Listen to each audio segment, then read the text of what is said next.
तो बच्चों यूपीएसआई के बारे में अगर आप जानना चाहते हो तो पहले सब सिंपल ग्रेजुएशन होनी चाहिए, यानी कांस्टेबल में 12th है तो यहां ग्रेजुएट व्यक्ति ही चलेगा।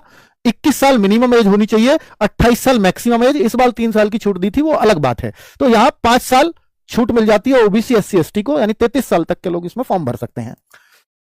इसमें पोस्ट कौन कौन सी आती है? सब इंस्पेक्टर सिविल पुलिस जो थाने चौकी में होती है, एक प्लाटून कमांडर होता है, उसको पीएसी में एसआई की पोस्ट होती है, उसको बस प्लाटून कमांडर बोलने लगते हैं। फायर स्टेशन पे एक ऑफिसर होता है, इसको सेकंड ऑफिसर बोलते हैं, एसआई रैंक का। तो ये 3 तरह की पोस्ट इसमें आती हैं। चलिए अधिकतर सिविल पुलिस ही होती है वैसे। आगे अगर बात करते हैं कि भाई क्या क्या एग्जाम का पैटर्न है, एक ही एग्जाम है एसआई में भी सिर्फ, ठीक है, और वो सीबीटी नहीं है, वो भी ओएमआर बेस्ड ही है। ओएमआर बेस्ड है, सीबीटी यहां गलत लगा है, पहले होता था अब नहीं, ठीक है। और ये डीवीपीएसटी होता है, फिर पीईटी होता है, और फिर जो है पीईटी मतलब रनिंग, पीईटी में ओनली रनिंग, डीवीपीएसटी एक ही दिन हो जाएगा आपका, फिर मेडिकल टेस्ट और फाइनल मेरिट, वो सबको मालूम ही है। 160 क्वेश्चन आते हैं, 400 अंक का होता है, 2 घंटे का समय मिलता है, और 2.5 अंक का एक प्रश्न, आप लगा लो हिसाब, 2.5 अंक का ही बैठेगा। क्या क्या चीजें आती हैं? हिंदी 40 क्वेश्चन, 100 नंबर, एक क्वेश्चन 2.5 अंक का। आगे देखें, मूल विधि, संविधान, जीके सब मिला के 40 क्वेश्चन, 100 अंक हो गए। और मैथमेटिक्स 40 क्वेश्चन, ये प्योर 40 क्वेश्चन आते हैं मैथ के, 100।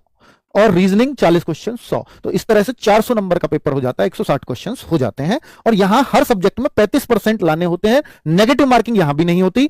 50% ओवरऑल स्कोर का, यानी 200 से कम पे मेरिट नहीं लगेगी कभी।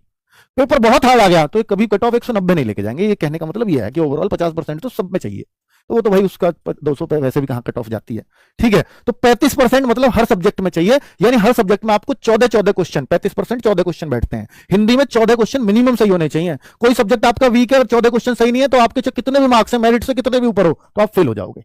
ये इसका कहने का मतलब है। ये कांस्टेबल में नहीं होता है, सिर्फ ऐसा ही में होता है, ठीक है। और मेरिट इतनी हाई आने लगी है वैसे भी भाई, फिर इनका 35-37% का कोई फर्क नहीं पड़ता। और अगर बात करते हैं कि भाई पीएसटी की, फिजिकल के स्टैंडर्ड क्या है, मापतोल क्या है, 168 सेंटीमीटर हाइट है लड़कों की, 152 लड़कियों की, न्यूनतम वजन बिल्कुल कांस्टेबल वाला, बिल्कुल कांस्टेबल वाली चेस्ट, ये कंडीशन भी सेम कांस्टेबल वाली। 4.8 किलोमीटर वहां मिलता है कांस्टेबल में, इसके लिए 25 मिनट, यहां 28 मिनट, 3 मिनट ज्यादा। एसआई का फिजिकल आसान थोड़ा सा कांस्टेबल से। और 2.4 किलोमीटर महिलाओं के लिए, वहां 14 मिनट है तो यहां 16 मिनट है। तो ये अच्छा है और आसान है फिजिकल कांस्टेबल के मुकाबले, होता भी है, बड़ी पोस्ट है तो फिजिकल आसान मिलेगा। आईपीएस में जाओगे तो वहां बिल्कुल ही आसान मिलेगा, है ना। अगर मैं बात करता हूं आवश्यक दस्तावेज क्या क्या होंगे, 10th की मार्कशीट, 12th की और ग्रेजुएट ऐड हुआ है। आधार कार्ड सबके पास होना चाहिए, जाति प्रमाण पत्र अगर आप ओबीसी एससी एसटी हैं तो, मूल निवास अगर आप यूपी से हैं तो, और फोटो साइन ये सबके पास होता ही है। तो ये आपकी कंडीशंस हो गई हैं यूपीएसआई का फॉर्म भरने के लिए।